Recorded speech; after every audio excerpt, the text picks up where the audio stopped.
What should the relationship be between the government and religion? Should they be completely separate?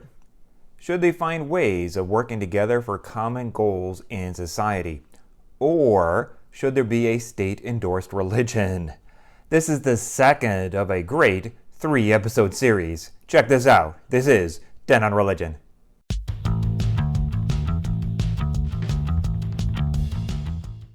Hey peeps, it's Dr. B with Den on Religion. If you like religion and philosophy content, one thing I really need you to do is to smash that sub button because it really helps out the channel. The transcript is available at denonreligion.com, and new episodes are posted about every 2 weeks at noon U.S. Pacific Time, so drop me some views. We're in the middle of a 3-part series on the issue of church and state, or more broadly, religion and government, by looking at a book titled The Challenge of Pluralism, Church and State in 6 Democracies. This is the third and most recent edition of this book, which came out in 2017. The relationship between religion and government in these 6 countries are grouped into 3 pairs, which are the 3 episodes in this series. If you haven't watched the first episode yet, go check it out. It introduced the topic and covered the first pair of the United States and France under the category of models of separation. In this episode, we'll cover the Netherlands and Australia under the category of models of pluralism. The third episode will cover England and Germany under the category of models of establishment, followed by a conclusion to the entire 3-episode series. Let's get started. The book covers 6 Western liberal democracies which have sought to deal with the relationship between church and state, yet approached the question in different ways. The challenge of pluralism is how best to live together when driven apart by issues defined by religious faith, yet still honor the idea that diversity is important to the common good. There are 3 driving questions here posed by the authors. First, how far can a democratic government go in permitting religiously motivated behavior that is contrary to society's welfare or norms? For example, does the religious freedom of one group harm others in public health or safety or normal functioning of society? Not just things like human sacrifice or polygamy, but also the role of women in society. Second, should the state encourage and promote consensual religious beliefs and traditions in an attempt to support the common values and virtues that bind a society together and make possible limited democratic government? And third, when religious groups and the state are both active in the same fields of endeavor, how can one ensure that the state does not advantage or disadvantage any one religious group or either religious or secular belief systems over others? Advantaging could mean funding of some religious groups but not others, or creating laws benefiting one religion over another. The goal here should be for a government to be even-handed toward people of all faiths and of none. All 6 countries selected for inclusion in the study are stable democracies, religiously pluralistic, and each with distinctly different approaches to church-state issues. Let's get into the second model.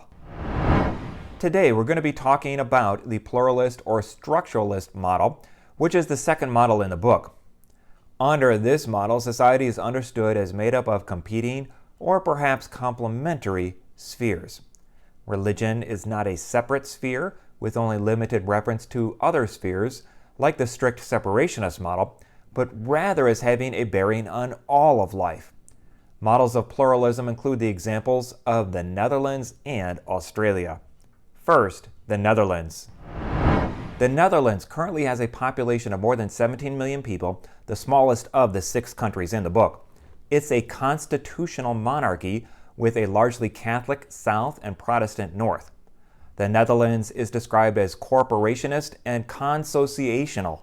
Corporationist means it has institutionalized representatives of key societal groups which make public policy through a process of negotiation and compromise among themselves and government officials. This is largely accomplished through a range of advisory councils.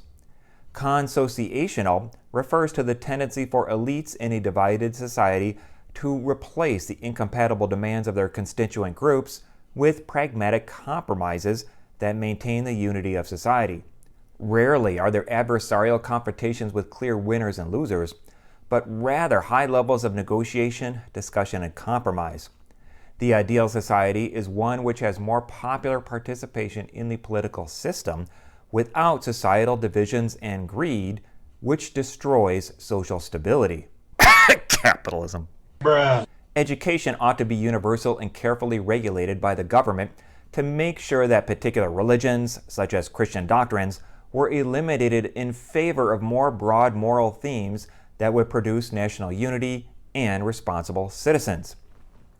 Religious beliefs were to be relegated to the private sphere. There's a history behind this. In the late 1800s, a powerful alliance formed between Christian Reformed groups and Roman Catholics motivated by political pragmatism. Both were minority groups that were unlikely to impose their beliefs on the nation as a whole. They form the heart of principled pluralism, which is the subtitle of the chapter. Abraham Kuyper, a theologian and prime minister from 1901 to 1905, spoke for a political order that recognized and accommodated the religious pluralism of society. Kuyper often spoke in support of parallelism, the right and freedom of differing religious and philosophical perspectives and movements to develop freely on separate parallel tracks, neither hindered nor helped by the government. This later became known as pillarization. These pluralistic principles triumphed in the early 20th century and was written into the Constitution in 1917 by the guarantee of full funding for schools of all faiths on par with the public schools. The principles of pluralism came to dominate public thinking, and pillarization arose in most areas of group activity. For example, there would be a Catholic political party, a Catholic labor union, Catholic schools from primary to university, a Catholic radio network, Catholic newspapers, various Catholic recreation clubs, and more. These organizations would constitute the Catholic pillar. Pillarization has been challenged in recent decades by secularization and an influx of immigrants from other areas of the world who have no wish to integrate into this type of society. Today, pillarization has largely deteriorated, and the Dutch no longer live most of their lives within a single pillar, but pick and choose. Though this sort of society is now long gone, the institutions have not necessarily disappeared. It is still not assumed that a neutral, secular organization representing a segment of the population can speak for all. So, in some respects, the old pillarization system is still alive. The Dutch model of pillarization as it still exists today reflects a choice between two approaches: integration into a shared Dutch identity, or the accommodation of multiple cultural identities within the same state. Though the term pillarization is no longer widely used, it is still a part of the Dutch way of governing society. Societal political organizations segmented by religious philosophical orientations still exist, along with a society and a government that accept the legitimacy of such organizations and seek to accommodate them in a wide variety of fields. The basic right to the free exercise of one's religion is laid down in Articles 1 and 6 of the Dutch Constitution as revised in 1983. Article 1 states, "All persons in the Netherlands shall be treated equally in equal circumstances. Discrimination on the grounds of religion, belief, political opinion, race, or sex, or on any other grounds whatsoever shall not be permitted." And Article 6 also reads, "Everyone shall have the right to profess freely his religion or belief, either individually or in community with others, without prejudice to his responsibility under the law."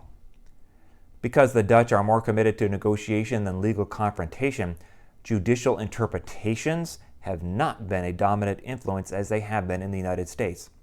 But constitutional provisions still are a reflection of Dutch thinking. The 1983 revision to the Constitution includes protections of both belief and religion in order to make clear that secular beliefs have the same legal protection as religious views. The Dutch word for belief, which I can't possibly pronounce correctly, levensovertuiging,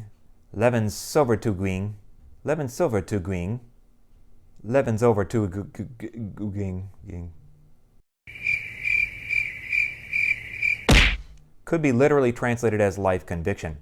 For example, if the government supports old castles and other old buildings, it should also protect ancient church monuments.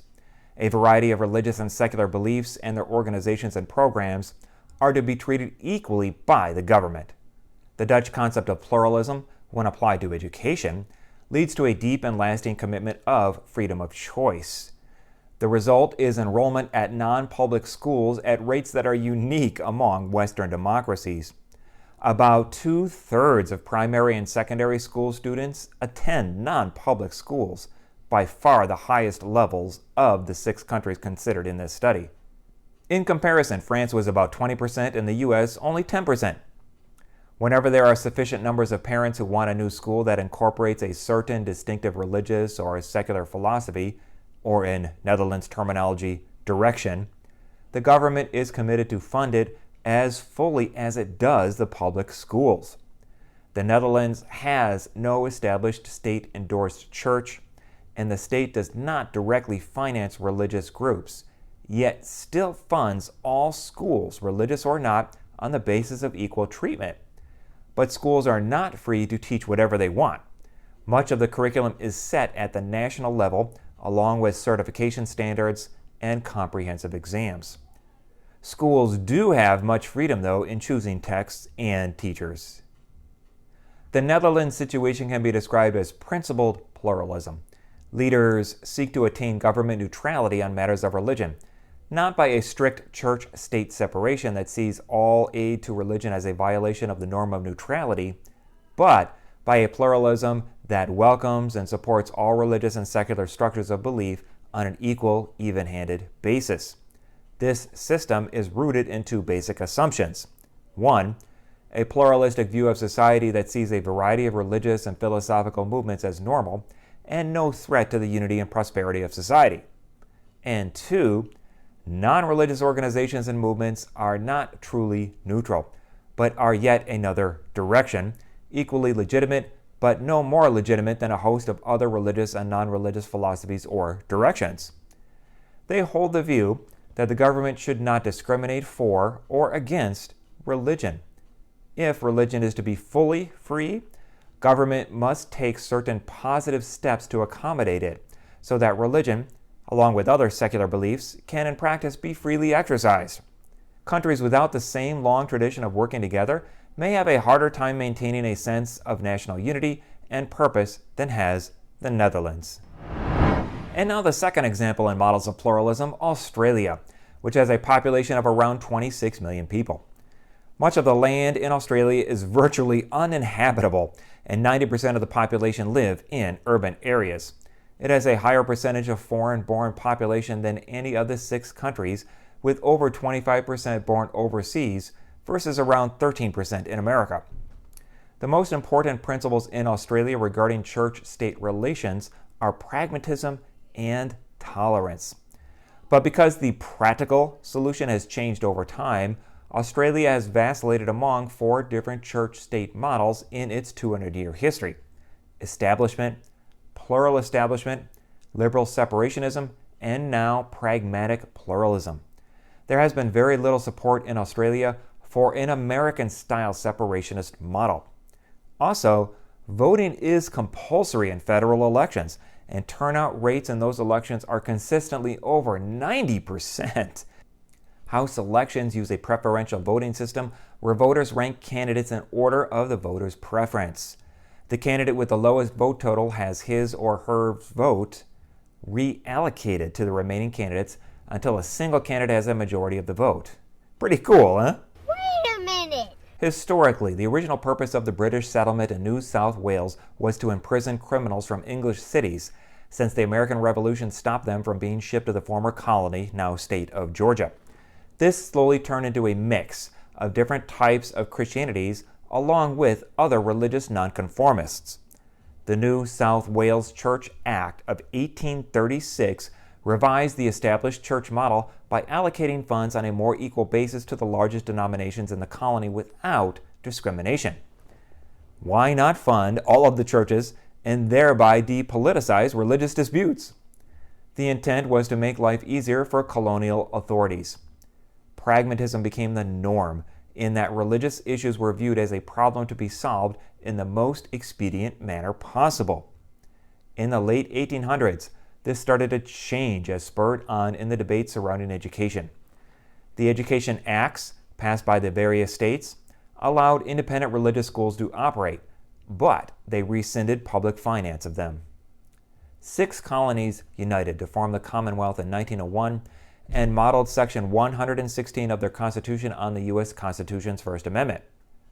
The Commonwealth shall not make any law for establishing any religion, or for imposing any religious observance, or for prohibiting the free exercise of any religion. And no religious test shall be required as a qualification for any office or public trust under the Constitution. The state did not see a positive obligation to defend any established church. But at the same time, the Constitution was not an attempt to keep religion out of politics. Some issues which make the situation murkier include the idea that Australia has no comprehensive Bill of Rights, and there is no due process clause in the Constitution. So Section 116 cannot be applied to the states. This means states could, in theory, establish their own official state church or religion. Australia has made progress in religious rights because social values contribute to an atmosphere that supports these rights, including allowing new religious groups to negotiate their way into Australian society. Political and pragmatic concerns have been far more important in Australian church-state issues than theoretical considerations. This is in stark contrast to France with its deep ideological commitment to laïcité, or even the United States with its less aggressive form of church-state separation. The state recognizes that religious life is not limited to the private sphere, but has an important public component. The problem is that there is no federal law that specifically bars religious discrimination, and thus no established guidelines as to how far groups can go to exercise their religious liberty. Both the Netherlands and Australia seek to accommodate and support a wide diversity of religious and secular systems of belief. That is why the authors categorize them as models of pluralism. Under this model, society is understood as made up of competing or perhaps complementary spheres. Religion is not a separate sphere with only limited relevance to the other spheres as a strict separationist model does, but rather religion has bearing on all of life. So what do you think about the models of pluralism category? Do you think the Netherlands or Australia has the best implementation of this model? Leave a comment below and let me know what you think. In the third and final episode in this series, we're going to look at 2 countries used as examples of models of establishment, England and Germany, followed by a conclusion to the entire series. Under this model, the state and the church form a partnership in advancing the cause of religion and the state because they are viewed as 2 pillars on which a stable, prosperous society rests. Until next time, stay curious. If you enjoyed this, support the channel in the link below. Please like and share this video and subscribe to this channel. This is Den on Religion.